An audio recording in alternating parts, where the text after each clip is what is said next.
આજે આપણે ઇંગ્લિશનો એક મહત્વપૂર્ણ નિયમ શીખીએ. પોઝેસિવ એડજેક્ટિવ એટલે માલિકી દર્શક વિશેષણ. તો જોઈએ કે માલિકી દર્શક વિશેષણ શબ્દો કયા કયા છે.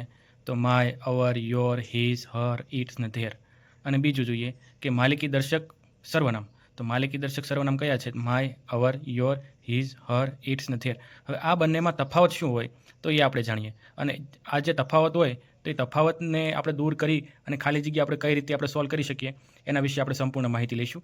તો નીચે આપણે જોઈએ, જો ખાલી જગ્યા હોય અને એના પછી નાઉન એટલે કે નામ આવેલું હોય તો આપણે એની અંદર માલિકી દર્શક વિશેષણ એનો આપણે ઉપયોગ કરીશું. એ રીતે આપણે નીચેની ખાલી જગ્યા સોલ્વ કરીએ. લેટ મી ટ્રાય ખાલી જગ્યા બાયસિકલ પ્લીઝ. તો આપણે જોઈએ કે ખાલી જગ્યા છે અને એની આગળ બાયસિકલ એટલે બાયસિકલ એક નાઉન છે.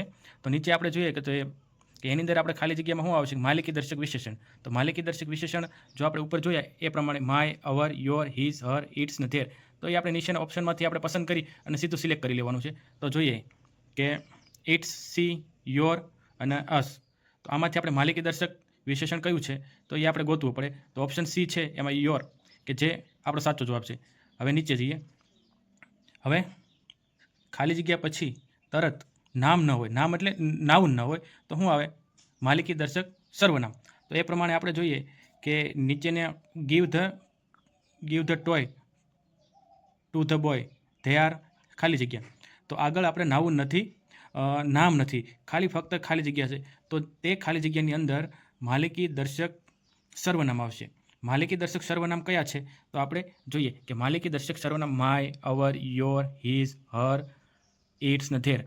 માલિકી દર્શક સર્વનામ એટલા છે. તો નીચેના ઓપ્શનમાં આપણે જોઈએ કે આમાંથી કયા આવે છે કે ધેર, ધેમ, ધે અને ધેર્સ. તો ડી ઓપ્શનમાં ધેર છે એ માલિકી દર્શક સર્વનામ છે એટલે સીધું જે ટીક કરી નાખવાનું. તો આ પ્રમાણે give the toy to the boy, they R.